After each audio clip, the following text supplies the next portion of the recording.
चाहते हैं। एक बार और प्रेम से बोलो जय श्री कृष्ण।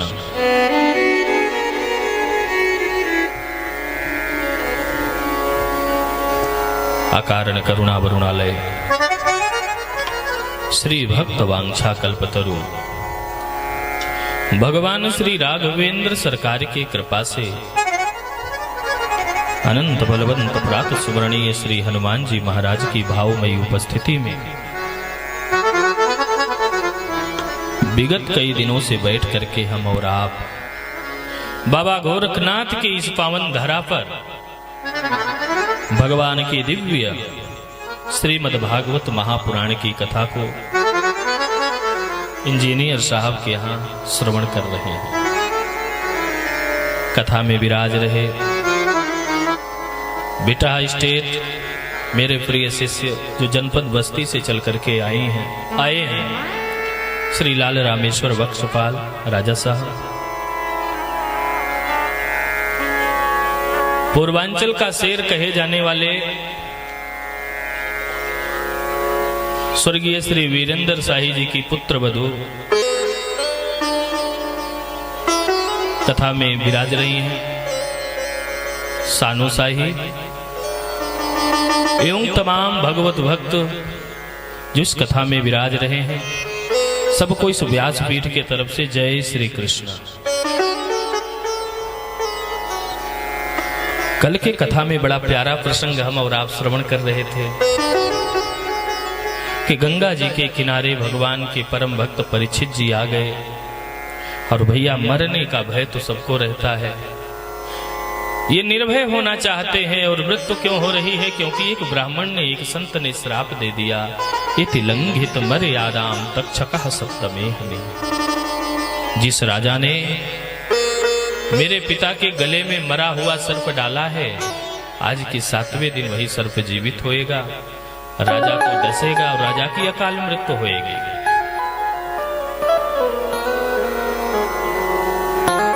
राजा परीक्षित ने जैसे ही सुना गंगा जी के किनारे आ गए और जैसे ही गंगा जी के किनारे आए तुरंत उन्होंने क्या देखा कि बड़े बड़े अमलात्मा सिद्धात्मा दौड़े दौड़े आ रहे हैं। इतने सुंदर दिव्य विभूति भगवत भक्त राजा को श्राप लग गया। आवाज कम करो, ठीक है आवाज। भगवत भक्त महाराज को श्राप लग गया। हे भैया कितना बड़ा धर्मात्मा हो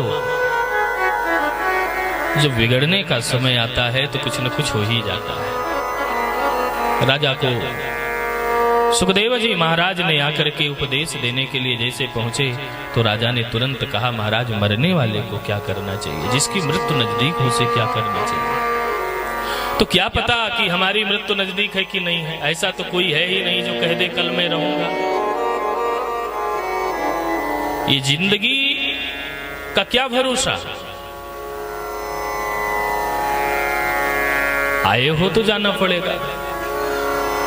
कुछ लोग समय से चले जाते हैं, उम्र पूरी होने के बाद कुछ समय बिना समय के चले जाते हैं, लेकिन जाना तो है, ये सत्य है। जो आया सो जाएगा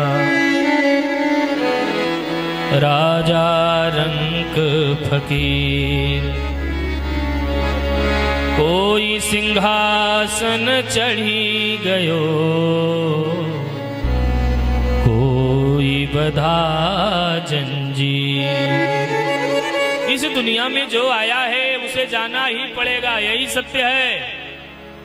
कुछ भी कर लो, कहीं भी अपने आप को बंद कर लो, लेकिन जाना तो पड़ेगा। हे राजन, जिसकी मृत्यु नजदीक उसे 3 काम करना चाहिए। क्या? श्रौतव्य, भगवान की कथा सुननी चाहिए जिसकी मृत्यु नजदीक हो। श्रोता नहीं बन सकते हो तो कीर्तितव्यश्च, कीर्तन करो, और कीर्तन नहीं कर सकते हो तो भगवान का चिंतन करो कि हमारे रघुनाथ जी हैं हमारे साथ, तो हमें किस बात की चिंता। हमारी आपकी वृत्ति कबूतर जैसी है, कबूतरी वृत्ति है। कबूतर बिल्ली को देखे तो अपने आंखों को बंद कर लेता है कि मुझे तो बिल्ली खाएगी ही नहीं। तब तक बिल्ली के पास कबूतर आता है और ऐसा बिल्ली के पास कबूतर आता है, आंख बंद करके बैठ जाता है और बिल्ली ऐसा झपट्टा मारे कि कबूतर के प्राण निकाल करके हाथ पैर तोड़ करके मार ही डाला। मेरे भाई, काल व्याल मुख ग्रास त्रास निरनासी है संसार। बड़ा सुंदर सुंदर प्रसंगों को उन्होंने पूछा कि कामनाओं की सिद्धि के लिए किन देवी देवताओं का पूजन करें। सुंदर रूप चाहिए महाराज तो किसकी पूजा करें? कहे अश्विनी कुमार का धन चाहिए, कहे कुबेर का, विद्या चाहिए, कहे भगवान शिव का, कहे महाराज ऐसा कोई उपाय बताओ देवता एक और सब काम बन जाए। तब उस समय सुखदेव जी कहते हैं, अकामः सर्व कामो वा मोक्ष कामा बुदारधि तीव्रेण भक्ति योगेन यजेत पुरुषं परम। सब काम अपना सिद्ध करना चाहते हो तो सबको सिद्ध करने के लिए जरूरत किसकी है? भगवान श्री के शरण में चले। और देखो भैया, शरणागति एक बार होती है। एक बार हम किसी के शरण में चले जाएं तो दूसरे फिर किसी के शरण में जाना शरणागति नहीं कहलाता। जरा राधे राधे बोलना पड़ेगा। और शरणागति के 6 सूत्र बतलाए गए हैं। अनुकूलस्य संकल्पः प्रतिकूलस्य वर्जनम् रक्षस्यतीति विश्वासो गोपतृत्वर्णम तथा।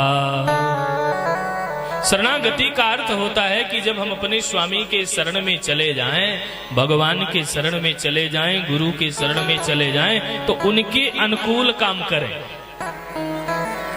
भगवान के अनुकूल हम काम करते हैं तो समझ लो कि शरणागति हमारा स्वीकार हो रहा है। अच्छा, भगवान का अनुकूल क्या है? भगवान को क्या चाहिए? भगवान कहते हैं मेरे अनुशासन को मानो, और भगवान कहते हैं कि अनुकूल मेरा वही हो सकता है, मुझे क्या भाता है? निर्मल मन जन सो मोहि पावा, निर्मल मन जन सो मोहि पावा, कोई कपट छल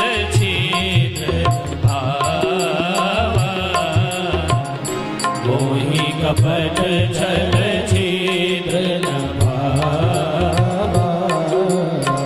निर्मल मन जन सो मोहि पावा, निर्मल मन जन सो मोहि पावा, निर्मल मन जन सो मोहि पावा, कोई कपट छल छिद्र कपट छल छिद्र। जिसका मन निर्मल हो तो मन निर्मल होना तो कठिन है। देखिए ठाकुर जी की भी कृपा हो ही रही है। जिसका मन निर्मल हो वही भगवान को प्राप्त कर सकता है। निर्मल मन जन सो मोहि पावा। तो क्या हमारा मन निर्मल है? यदि हमारा मन निर्मल नहीं है तो हम गोविंद को कैसे पाएंगे? मन निर्मल करना पड़ेगा। हमारे आपके आंगन में भी, हमारे आपके घर में भी ठाकुर जी कृपा करके पधार सकते हैं, कृपा कर सकते हैं, लेकिन उसके लिए भैया हमें तो अपना मन यशोदा, वसुदेव, देवकी, कौशल्या बनना पड़ेगा। बड़ा सुंदर सुंदर प्रश्नों को पूछा है। भगवान के कितने अवतार हैं? 24 अवतारों के विषय में बताते हैं। और पुनः मैत्रेय उद्धव का संवाद कैसे हुआ इस प्रसंग को पूछते हैं। और बड़ी प्यारी कथा श्री विदुर जी महाराज के विषय में पूछते हैं कि महाराज हमने सुना है कि विदुर जी महाराज के यहाँ भगवान श्री कृष्ण ने जाकर के साग को खाया था, केले के छिलके का भोग लगाया था। ये कथा कृपा करके हमको सुनाइए। तो बड़ा सुंदर कथा श्रवण कराते हुए कहते हैं, हे राजन,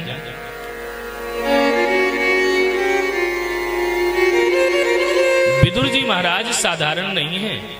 विदुर जी महाराज श्री वेदव्यास जी के पुत्र हैं। जिस समय पांचों पांडवों ने विदुर जी महाराज पांचों पांडवों के राज्य को कौरवों ने हरण कर लिया, उस समय श्री विदुर जी महाराज ने धृतराष्ट्र को समझाने के लिए पहुंचते हैं। देखिए भैया, आप ध्यान देंगे तो कौरव पक्ष में भी धर्म है और पांडव पक्ष में भी धर्म है। कौरव पक्ष में जो धर्म है वो विदुर के रूप में है, और पांडव पक्ष में जो धर्म है वो युधिष्ठिर के रूप में है। पांडव पक्ष के द्वारा कहे हुए धर्म के वचनों को सब लोग चारों भाई स्वीकार करते हैं, लेकिन विदुर जी धर्म के रूप में है, उनको कोई स्वीकार नहीं करता। एक शास्त्र में कहावत है ना कि धर्म की रक्षा हम करेंगे तो धर्म हमारी रक्षा करेगा। धर्मो रक्षति रक्षिता। जनक नंदनी जानकी जी को देखिए, श्री पंचवटी में है, रावण संत का वेश बना करके आया और कहा, मैया मुझे भिक्षा दे दो।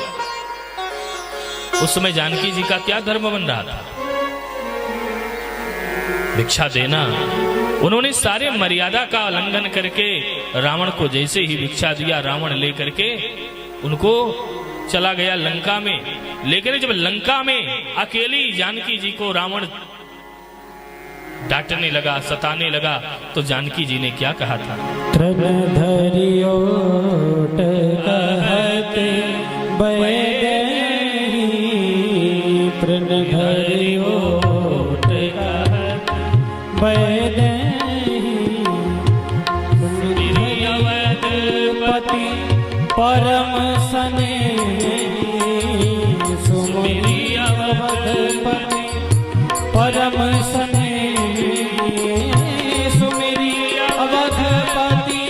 परम स्नेही, सुमिरि अवधपति परम स्नेही, तृण धरियोट कहते बैदेही, तृण धरियोट कहते। जब धर्म की रक्षा हम करेंगे तो धर्म हमारी रक्षा करेगा। आज धर्म ही अशोक वाटिका में जानकी जी की रक्षा कर रहा है। मेरे भाई बहन, कौरव के पक्ष में धर्म है, लेकिन उस धर्म को कोई स्वीकार नहीं करता।